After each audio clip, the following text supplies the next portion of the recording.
নমস্কাৰ বন্ধুসকল, যাৰ আছে নাতিপুতি সি কৰিব কুঁহিয়াৰৰ খেতি। হয় বন্ধুসকল, মই আছোঁ তেজপুৰৰ পৰঙাইগুৰি অঞ্চলত আৰু আছোঁ কুঁহিয়াৰ লগাই আছে, তাতে আছোঁ।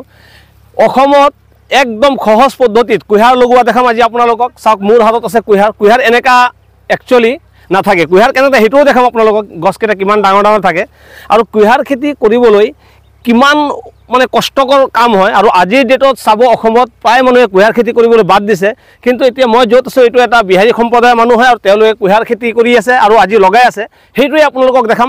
তো বলক বন্ধুসকল, ভিডিঅ'টো আৰম্ভ কৰোঁ।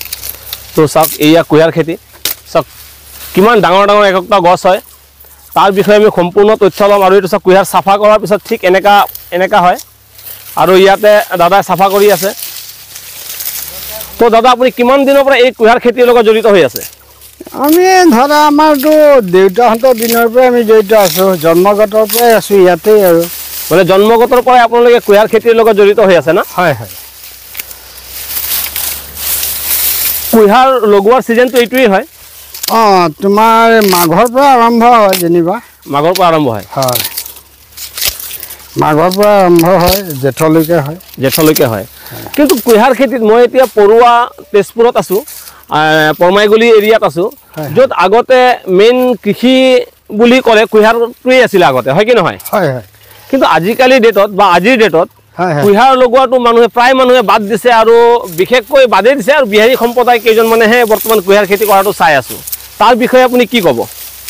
তাৰ বিষয়ে মানে ধৰা ইয়াত লেবাৰ নাটনি হৈ আছে, আৰু তোমাৰ ধৰা ইয়াত মানে কষ্টৰ হেৰেচমেণ্টটো বেছি হয় বুলি, আৰু মানে এই আকৌ খৰাং বতৰৰ ওপৰত ভিত্তি কৰে, তেনেকৈ কিছুমান কাৰণৰ ফেক্টৰ কাৰণে মানে এইবোৰ বাদ দিয়া হৈ আছে না? আৰু কুঁহিয়াৰ খেতি কৰিবলৈ মানুহ ঢেৰ লাগে না? লাগে বহুত মানুহ লাগে। হয়, কাৰণ অসমীয়াত এটা যোজনা আছে, 7 ফুট 13 নাতি তেহে কুঁহিয়াৰ খেতি। আগৰ যোজনাটো দেই, এতিয়াৰ দিনতো আৰু তেনেকৈ কৰিলে চৰকাৰে আকৌ বঞ্চিতহে কৰি পেলাব। কাৰণ এটা ঘৰত ইমানকেইটা ল'ৰা ছোৱালী হ'লে মানে কথাটো ঝামেলা হৈ যাব। জটিল সমস্যা আগতে আছিলে বাৰু, কিন্তু এতিয়া যেনিবা নোহোৱা হৈ আছে না? হয় হয়, সেইটো কাৰণে খেতিটোও বাদ দিয়া হৈ আছে। ৰাইজে আৰু ক'ৰ পৰা মানুহ বিচাৰিব। হয় হয় হয় হয়। তো বন্ধুসকল চাওক, প্ৰথমতে কুঁহিয়াৰকেইটা কাটিব লাগিব। কাটি পেলাই তাৰপিছত চাওক, আমাৰ দাদাই যেনেকৈ কুঁহিয়াৰ চাফা কৰি আছে, বাচি আছে, ঠিক এনেকুৱা বাচি চাফা কৰি তাৰপিছত চাওক, এই কুঁহিয়াৰটো বোজা বনায়। আৰু এই বোজাটো, আৰু এইটো হ'ল গৰু গাড়ী। আপোনালোকে গৰু গাড়ী চাইছে কি নাই আপোনালোকে কমেণ্টত মোক জনাব। কোনে কোনে গৰু গাড়ী চোৱা নাই বা গৰু গাড়ী চাইছে? এইটোৱে চাওক, এইটো হ'ল গৰু গাড়ী। এইটো গৰু গাড়ী হয়। চাওক, আপোনালোকে সম্ভৱ বহুতে চাবও পাৰে আৰু চোৱাও নাই। আগতে ঢেৰ আছিলে, এতিয়া নাই। আৰু এই কুঁহিয়াৰৰ বোজা বনাই পেলাই এনেকুৱা ওজন আছে প্ৰায় 50-60 কেজি।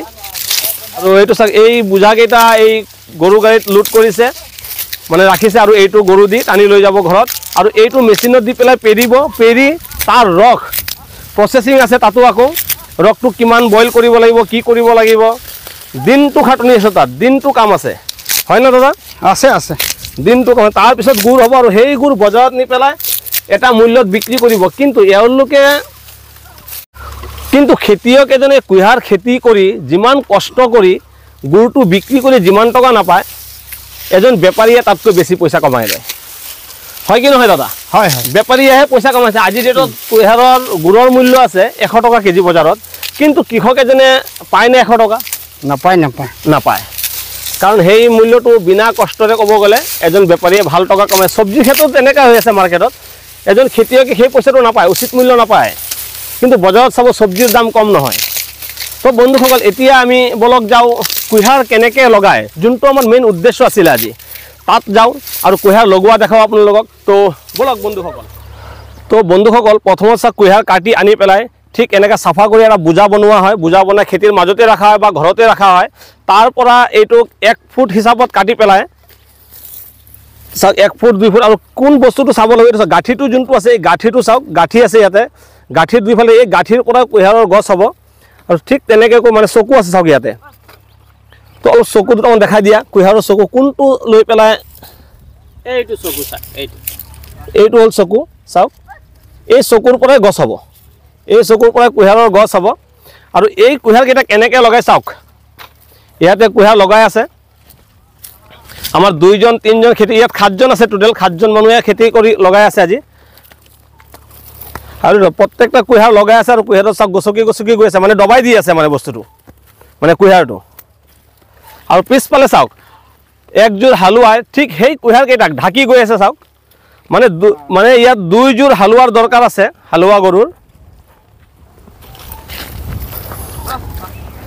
ট্ৰেক্টৰ দি হাল বাব পাৰে কিন্তু আজিলৈকে এতিয়ালৈকে মই জনা নাই বা মই নাজানো বা দেখা নাই যে ট্ৰেক্টৰ দি কুঁহিয়াৰ লগাব পাৰে বুলি চাওক এই কুঁহিয়াৰটো লগোৱাৰ পিছত ঠিক চাওক ঢাকি ঢাকি গৈ আছে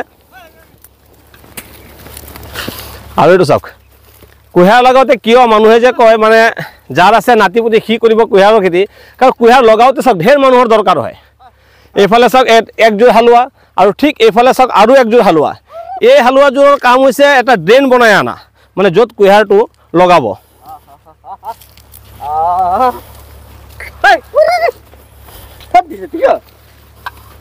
এইটো চাওক কুঁহিয়াৰ এইটো ড্ৰেইনত কুঁহিয়াৰকেইটা লগাই যাব আৰু এইটো ভাই অলপ সাৰ দি আছে হয় না কি সাৰ দি আছে ইয়াত ইউৰিয়া আৰু DAP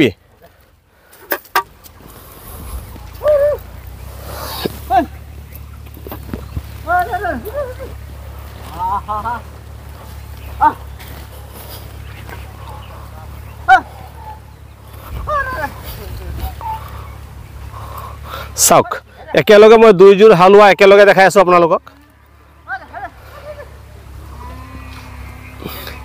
একযোৰ হালোৱা মানে এইটো হালোৱাৰ কাম হৈছে ড্ৰেইন বনাই যোৱা মানে নালা এটা বনাই যাব আৰু তাতে লগতে খাৰ দি গৈ আছে আৰু ইয়াত চাওক ঠিক এনেকা চাওক কুঁহিয়াৰ পেলাই পেলাই গৈ আছে সিধা লাইন কৰি পেলাই এজনে হাতত দি আছে চাওক কুঁহিয়াৰ কেইটা কাটা কুঁহিয়াৰ কেইটা আৰু এজনে ঠিক ড্ৰেইনত এনেকা চাওক পেলাই পেলাই গৈ আছে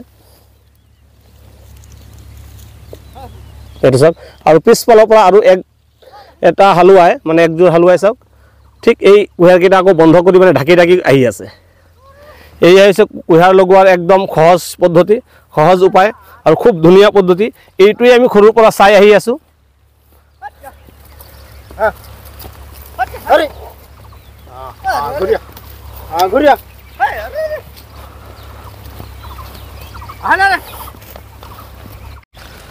তো বন্ধুসকল আপোনালোকে সঁচা কথা ক'ব আৰু কমেণ্টত জনাব কোনে কোনে কুঁহিয়াৰ লগোৱা জানে বা চাইছে নে আজি প্ৰথমবাৰ চাইছে তো কেনেকৈ লাগিছে আপোনালোকে আৰু আপোনালোকে জানিছিলে এনেকৈ কুঁহিয়াৰ লগাই বুলি কাৰণ কুঁহিয়াৰ খেতিটো বহুতে চাইছে লগোৱাটো সম্ভৱ বহুত কম মানুহে চাইছে আৰু কেনেকৈ লগাই আপোনালোকে অনুমান কৰিব পাৰিছিলেনে তো কেনেকৈ লাগিছে আপোনালোকৰ ভিডিঅ'টো জনাব কমেণ্টত আৰু যদি আপুনি নতুন হয় তেন্তে ছাবস্ক্ৰাইব কৰিবলৈ নাপাহৰিব আৰু এটা লাইক কৰি দিব তো ধন্যবাদ নতুন আৰু এটা ভিডিঅ' নহালৈকে তো থেংক ইউ জয় আই অসম ধন্যবাদ